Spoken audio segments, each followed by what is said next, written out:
dragons, magic, space, time travel, aliens, different dimensions, and more all started here. Nacht Der Untoten.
When you compare what Call of Duty Zombies mode is today with where it started, it almost makes the older maps look like a faithful retelling of World War II. With all the crazy storylines, twists and turns, makes looking back at Nacht just weird, and I have to ask myself, how did we get here?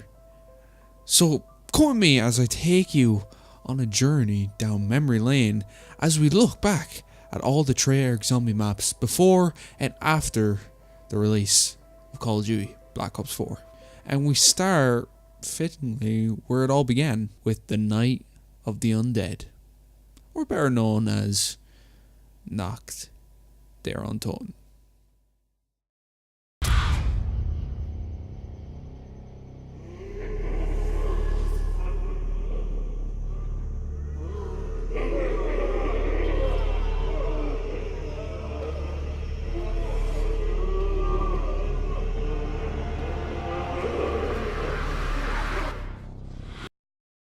Before becoming developers for the Call of Duty franchise, Treyarch was most known for the game Spider-Man 2. Please remaster. Spider-Man 2. I don't know what though. After developing a PS2, Xbox, and GameCube expansion for Call of Duty 2 called Big Red 1, they soon were brought on as the second developer for the Call of Duty series and started development on Call of Duty 3. A year after COD 3 was released, COD 4 Modern Warfare was released, and kind of changed the game a little bit, you know. So Treyarch were told before developing the next game to make a World War II shooter, because back then World War II shooters were a big deal. You know, they're almost as popular as, you know, when they hit World War II shooters back then. There were some big deals. They were almost as big a deal as me, you know. And I'm a big deal. I'm a big... Yeah, okay, let's move on. Some were upset with this decision to go back to World War II within Treyarch because they saw the potential and were getting bored, and World War II shooters were getting stale, so they wanted to follow in the footsteps of Infinity Ward and what they were doing. Activision were scared that COD 4 would be a big flop, and when it turned out to be a huge success, it was too late to change anything, and Treyarch and Activision were forced to release Call of Duty World at War. Oh boy. World at War had a rocky development. They were behind schedule, frustrated with the setting, and had deadlines to meet. So to take time out of your busy work schedule to start developing different game modes would not be the smartest decision, but that decision was made by a small team in Treyarch who started to toy around with different ideas before starting the prototype we now know as Nazi zombies, dude. The team were inspired by the animations of the soldiers being burned alive. Even though every hair on their bodies were burning away with their skin melting, and organs were bursting and slowly losing their lives as they quickly realized that they will never ever see their loved ones ever again. As they were being burnt alive after being stripped of their dignity from a war started over man's greed and need for power, and man, what was that? What? No, it said I had my headphones on. Say that again. Oh, they're just pixels.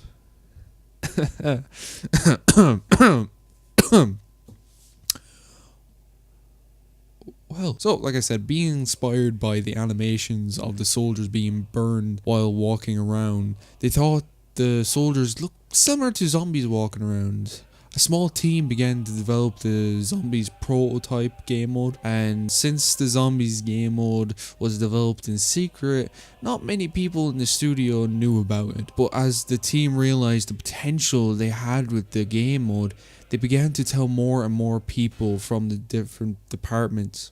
That was botched. From the different departments of the studio about the Zombies game mode. People from different departments started to pitch in on the game mode and started to flesh it out more and more. The game mode began to hook everybody at Treyarch, leading to most of the studio hearing about it. And it was not all sunshine and rainbows. With the new popularity of the game mode within Treyarch, Big Mean Mark Lamia, the head of Treyarch, got wind of what was being worked on outside of the base game, rightfully so. Being outraged, the multiple departments were pulling resources and time from other parts of the game, focusing them on another side game mode that wasn't even greenlit, and on a completely outrageous idea. He was about to shut down the development of Nazi Zombies and cancel it, and cancel it. So that means my channel probably would be focused around multiplayer. All the good memories we've had, the Xbox 360 Richtofen. I don't speak Japanese. And the best map ever, Transit, would never have happened. Just because these boyos, decided to toy with something interesting, and since Call of Duty and Activision are like, oh, you can't do anything interesting, they could have been shut down. Mark Lamia was rightfully thinking, that's not a good idea, we're gonna get kicked out, we're making billions of dollars, don't do this to us. But Mark, thinking for a second, he saw the excitement for this new game mode. He saw everybody's drive and passion to see this game mode be made and put on the disc. Mark sat down at one of the developers' desks and played the game. And after a few games, Mark stated that the Nazi Zombies game mode was, I quote, the most fun I had played co-op in our game. But Nazi Zombies were saved! Yeah! And in Mark's own words, these are his own words, zombies are fucking cool. And to be honest, my humble opinion, I kind of agree with him, No. I agree.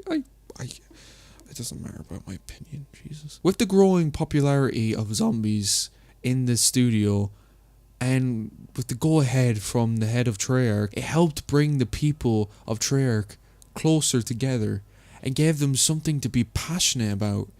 It helped them establish an identity in which Treyarch did not have.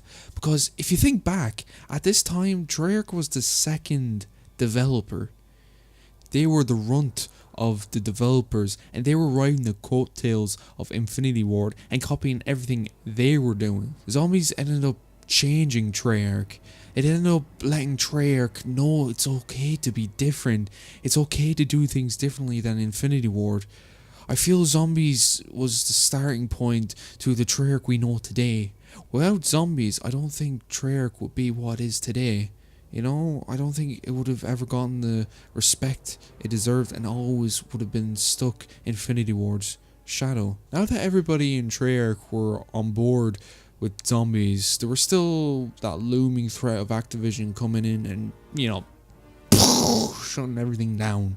So Treyarch, you know, being smart and all and thinking, using their brain, decided to use the popularity that was building its way up Activision and other companies, and they started letting members of Activision's production management team to come in and play the game after they've heard whispers of it. This eventually led to the higher ups at Activision hearing about the zombies game mode and wanting to check it out because, you know, why you taking resource from the main game? You have 5 minutes to finish the game, Billy. What are you doing, Billy? What are you doing? Finish the game. We got $1 million to make. More than $1 million. We're gonna make all the money. What are you doing, Billy? What are you doing? So the big bad boys from Activision came down to check the game mode. Came down to check the game mode, and surprise, surprise, after playing the zombies game mode, those big boys from Activision, well, they were happy boys now. That's right. The higher ups at Activision loved it, but there was one major issue. Set in a historical setting of World War II, you would have a campaign that would see you fighting many battles that actually happened in real life, with a deep and serious multiplayer to build on the outrageous success of Call of Duty 4's multiplayer. You have all this content and expectations on your shoulders, and on the box next to the campaign and the multiplayer, you see an undead Nazi boyo coming to eat your toes off. You know, it's not doesn't sound, you know, like a good idea in 2008. So Treyarch and Activision came to agreement to let Nazi zombies stay in World at War if it was an Easter egg for completing the campaign of World at War. And so, on November 11th, 2008, Call of Duty World at War was released to, well, disappointment for the most part.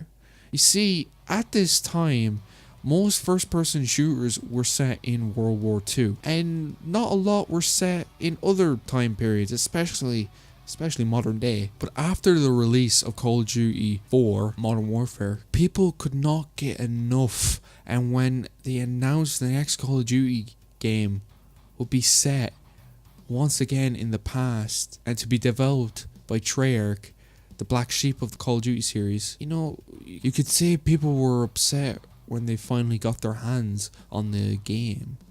Ungrateful pieces of shit. But the game was actually pretty good, with one of the best campaigns in any Call of Duty game. The multiplayer was fun and had the gameplay of COD 4 set in the time of World War II. There was nothing out of the ordinary when it comes to this release of Call of Duty. You know, everything is normal. Until...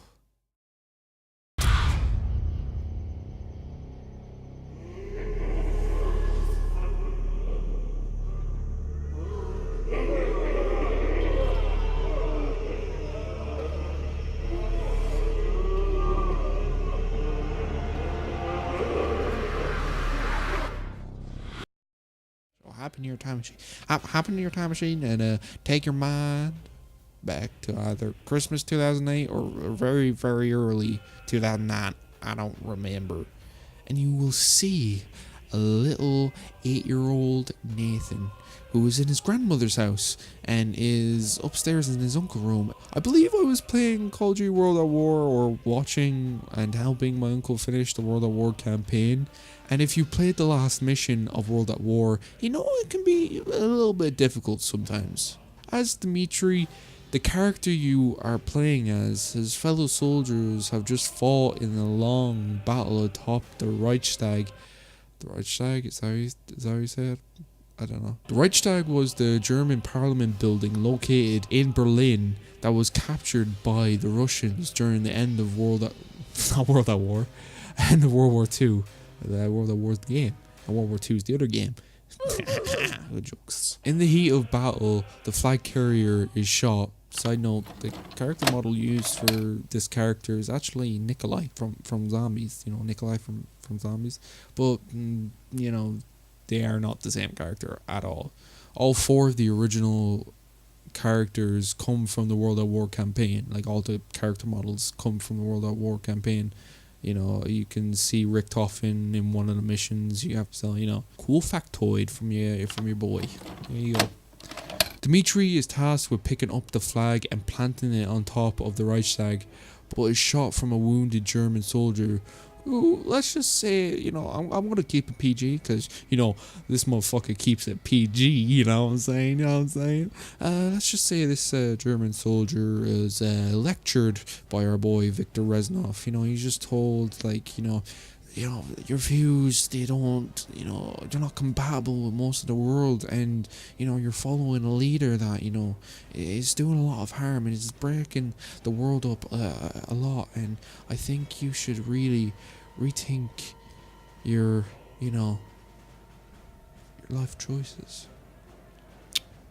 And once this war's over, I hope you live a life of remembrance of your past mistakes, and you grow as a person. You can teach people what not to do in life.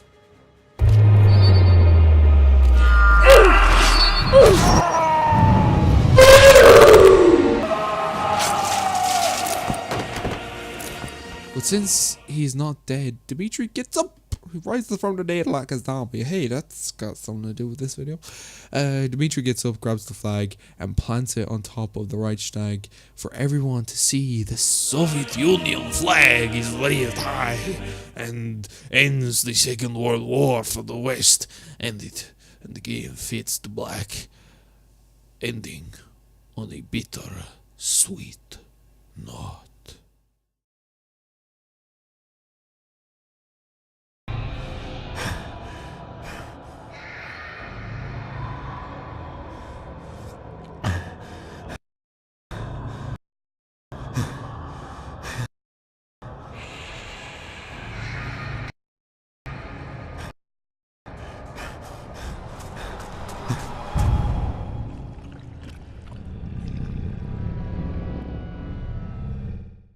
When I first saw this, I don't think I really knew what was going on. I thought the game was over, you know? Why is there another level? I planted the flag. The credits are played. What is going on? My confusion soon turned into butt-cheek clenching fear as the nasty and haunting sounds from the undead echoed my uncle's suddenly cold room, as a few men who seemed to have just crashed their plane are making their way to get help. It seemed, I'm not sure, and they're walking towards you. Are you one of the fellow men? Are you one of the fellow soldiers that was in the plane? Who's on? But there's too many to fit on one of those planes. What? Why is he running at me? Hey, stop.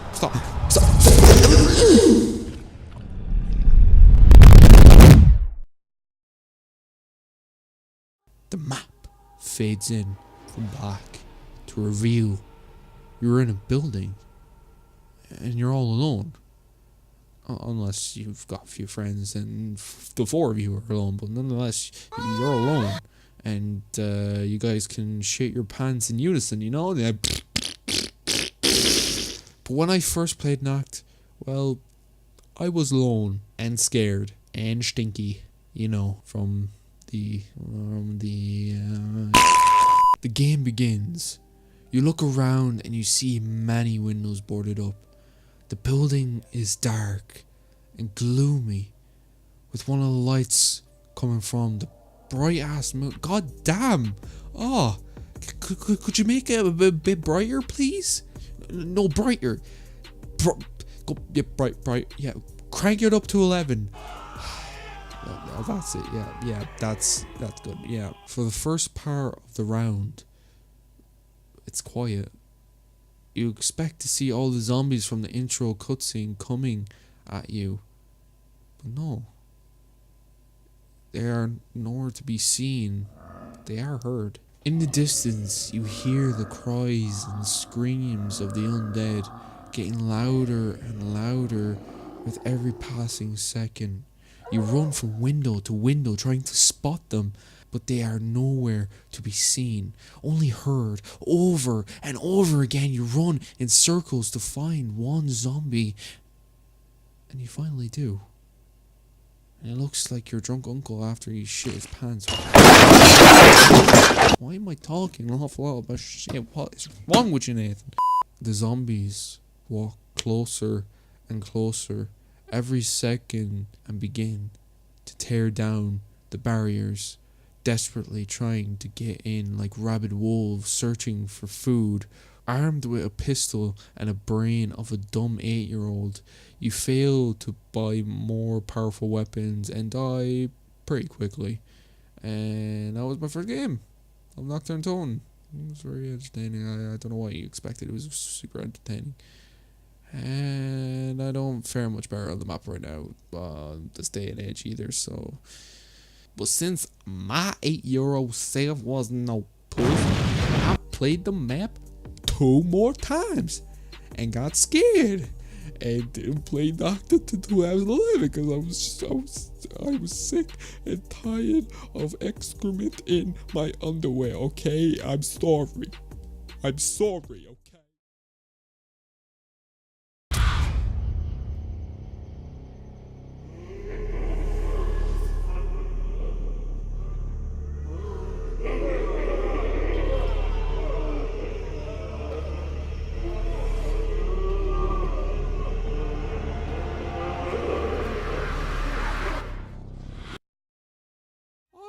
I have a brain sharing statement for you all. In 2008, Nacht Der Untoten was revolutionary.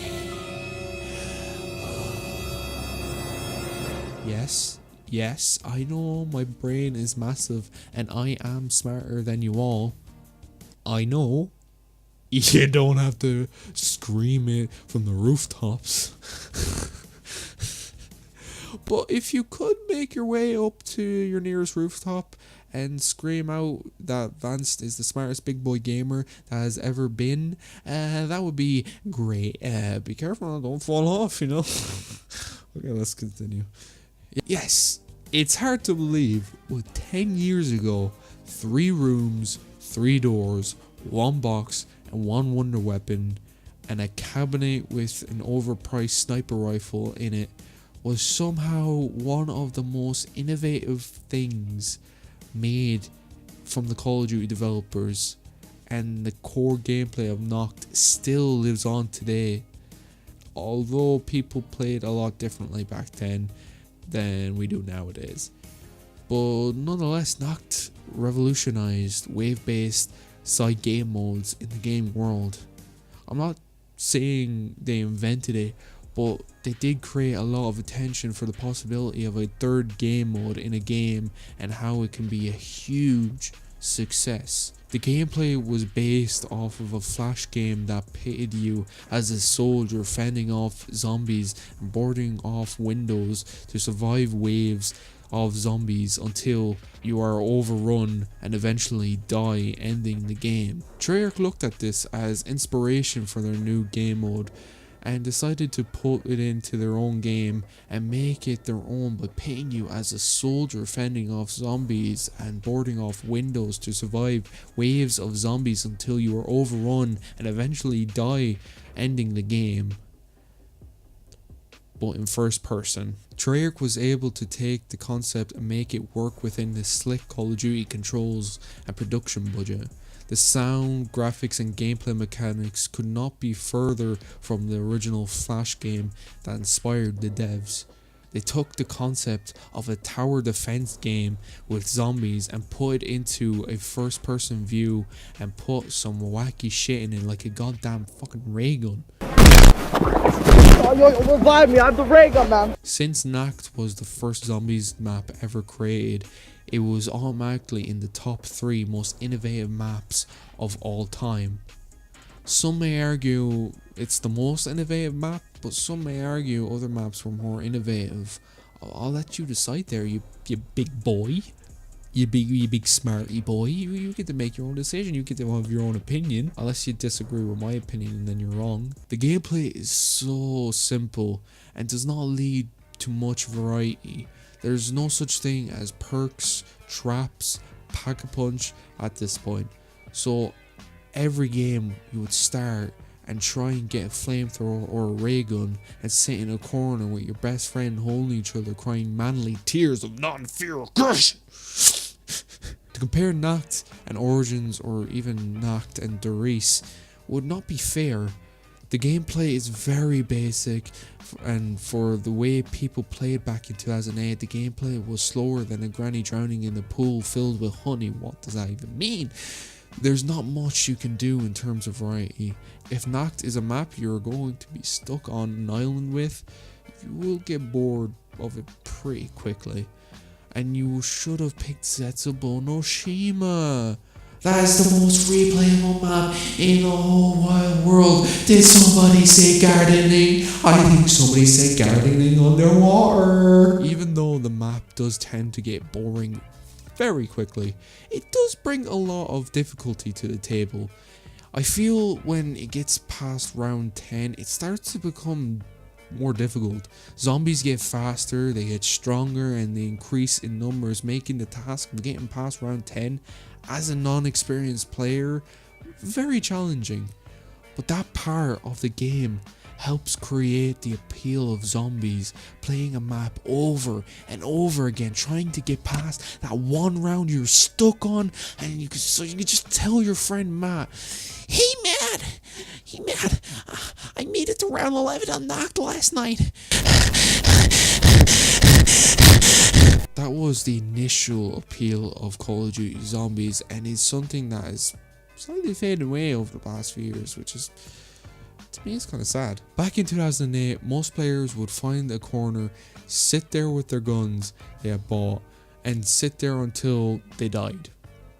Since this was the most popular way of playing zombies, the devs decided to create the future maps with this idea in mind, but in the future, the way people play Call of Duty Zombies changed and we're more mobile. Our way of playing, like the game mode itself, has changed a lot, and having just 3 rooms for our maps, frankly ludicrous after the maps we've gotten like Shadows and Origins. Even for 2008, Nacht was simple, but had such a fair and rewarding difficulty spike that led people to get hooked on the game mode and kept coming back for more and even more. Even if all you do is sit in a corner, players will do anything to get past that round they keep dying on. I think it's no secret of what Nacht did for Call of Duty and especially Treyarch. This was something that helped Treyarch break away from the stigma of being Infinity Ward light and helped them establish their own identity in the eyes of many. Nacht gave the team working on it an obvious passion for World at War. The fact really shows with the giant leap the team takes with the next map. With their passion for zombies being very clear to most, it established a passion into those who loved the game mode and saw the little hints to a past with Nacht and zombies. People started to come up with all kinds of theories as to why the zombies were there and why, for some reason, whenever the zombies would swing at you, they would shout Samantha or Sam. We tried figuring out what Ascend from Darkness meant. Was there people here before us who needed our help? Who created the ray gun, and how does this mysterious box and all these questions? Who created the ray gun, and how does the mystery box work? All these questions were asked by the community, yet Treyarch, well, they never planned to answer them because there were no answers to them. Many of the ideas and stories of zombies in those early days come from the devs looking at ideas people came up with back in the days of Nacht and turning them into a hidden story within the next map. The story, the gameplay, and the characters have all changed so much from the basic truths we came from in Nacht. But all of that change was not yet planned, and after the success of Nacht, Activision greenlit a second map to be developed for the first DLC pack for World at War. The team, taking all suggestions from staff and fans on the internet, set out to improve and innovate on Nacht, but keep the simplicity and the gameplay of Nacht. After months and months of working on this new map, it was finally released, and the reception was insane.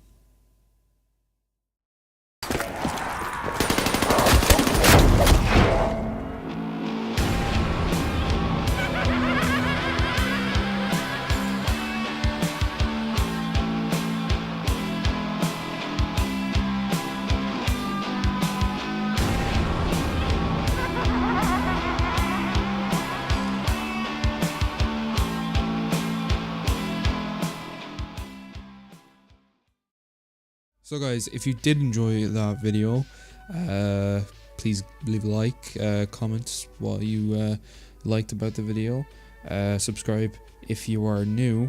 I haven't uploaded in like 2 or 3 weeks. Unfortunately, that's because of this video. It took a long time, and it took a long time for me actually to record everything, and there was Matt being an asshole like usual. No, Matt was supposed to be in this video, but every time I wanted to record with him or we had a chance to record with him, he would ignore me. So I was like, alright, fine, you don't have to be in it, and he might be in the next one or the one after that. So if there were any mistakes or anything like that, I apologize. I didn't like look super extensively into the history of Nacht, and the rest, half of the video is just my opinion on the map, but like the history of it, I looked into a decent amount. I watched the DICE conference with Mark Lamia. I'll leave that in the description below. That's where I mostly got the information for Nacht and the development. And yeah, if there's anything that I messed up, I apologize. And yeah, I'll talk to you guys later.